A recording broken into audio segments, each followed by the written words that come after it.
You know, it seems like it was just yesterday that Democrat Senator Bob Menendez had his house raided, right? And claimed that he was innocent, that the gold bars found stacked in his house were his wife's, and the piles of cash were just an old habit he'd picked up from his parents who fled Cuba and were afraid to have their money out in the open. The allegations against Menendez pushed him to leave the Democrat Party, but he didn't get out of the race. No, he has filed for re-election as an independent in the general election in New Jersey for the position of senator. That he's been there for a while. The primary election takes place today, and the general election, of course, comes on November 5th with the rest of them. Joining me now, though, the mayor of Mendham, New Jersey, running to represent New Jersey in the U.S. Senate as a Republican and endorsed by Donald Trump, Christine Serrano-Glasser. Christine, nice to see you here on the program now. The indications are that you will prevail today. We'll see, and we expect that to happen based on polling. You're in a good position. You're endorsed by Donald Trump. But wow, New Jersey is in play with Bob Menendez staying in the race, because what happens is the two Democrats, the declared Democrat candidate and the now independent incumbent, likely to split the vote. So the question I have, Christine, is what's it going to take for the Republicans to win a seat in New Jersey, first time in a generation? How do we get there? Yeah, we can do this, Steve. It's going to take hard work. What we're seeing is there was a poll not long ago that showed President Trump was only 5 points behind Biden. I heard there's a new one that shows him only 4 points behind Biden. What's going on in New Jersey is, and you should understand, it is one of the most expensive states to live in, and it is one of the highest tax states.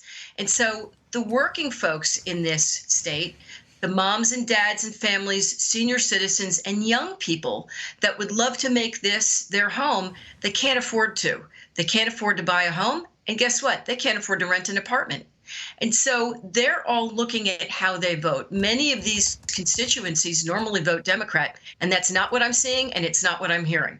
They're going to vote for Donald Trump, and they're going to vote for the Republican ticket because they want to see a change in Washington, and a change then that comes to New Jersey. And that's what we're working towards. We're going to make sure that we get out to all of the communities and all of the voters. And I've already been doing that and hearing from a lot of people, and they are not happy. And so we're going to keep working hard.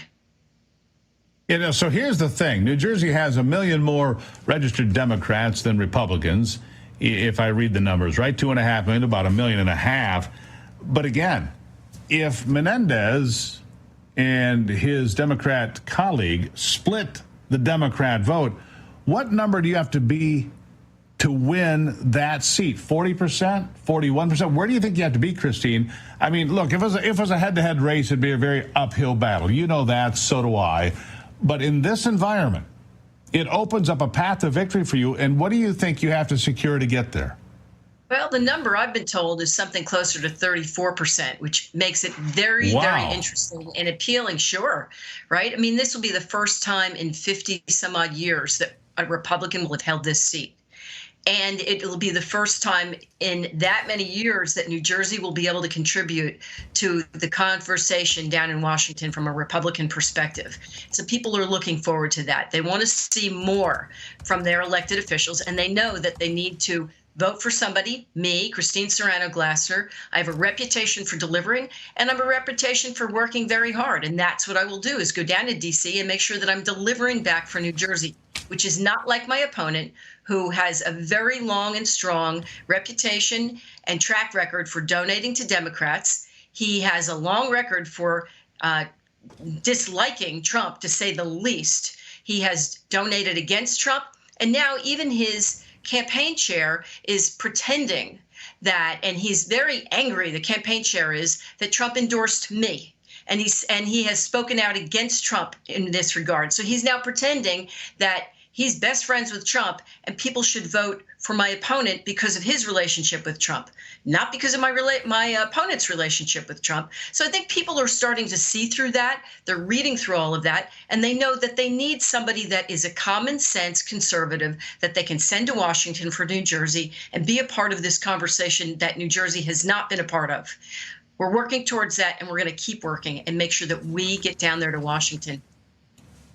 You know, looking at the history of New Jersey, there hasn't been a Republican serving for more than 3 or 4 months, a couple of Republicans were there stand-ins briefly, but not since 1979 when Clifford Case left the seat in New Jersey has there been a Republican elected to a full term. And so this, like I say, it's a full generation, maybe more, since somebody's been there that can actually say, I am a Republican, I can contribute. Now, this really sets up an interesting scenario, as you know, because it's not just New Jersey that's clearly now in play.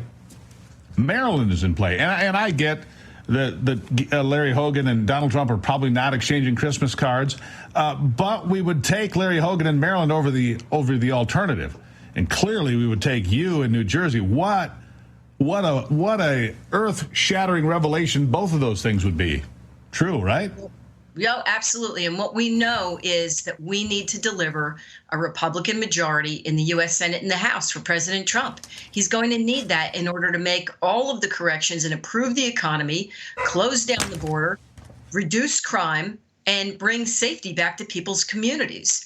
So that's what we're working towards. And I've spoken to Senator Daines down in Washington, and he has confirmed to me that they're looking to gain more than just 51 votes. They want to do more than that, and they know they need to. They need a secure majority. And I think New Jersey can be a part of that conversation. I agree with that. And Steve Daines, I completely agree with you, Christine. And look, West Virginia's already gone to the Republicans. That makes it 50-50. Ohio, strong possibility for the Republicans. Montana, where Steve Daines is from, strong possibility. You also have Nevada, you have Arizona, you have a possibility in Pennsylvania, like I said, Maryland, and now New Jersey. It could be the kind of night that wipes out Chuck Schumer and his majority for not just for the night, but for years to come. And so we wish you well. I'll give you the last word and tell folks where they can find you. Maybe if they got an extra $5 in the pocket, they can help you out. These are expensive races, and I'm here to help. Tell them where to find you. Come see us at Christine4NJ.com. That's Christine, F-O-R-N-J.com. Today is Election Day in New Jersey. If you know anybody, family, friends that live in New Jersey, please give them a call, send them a text, and ask them to vote for Christine Serrano Glassner for U.S. Senate. I thank you so much, Steve.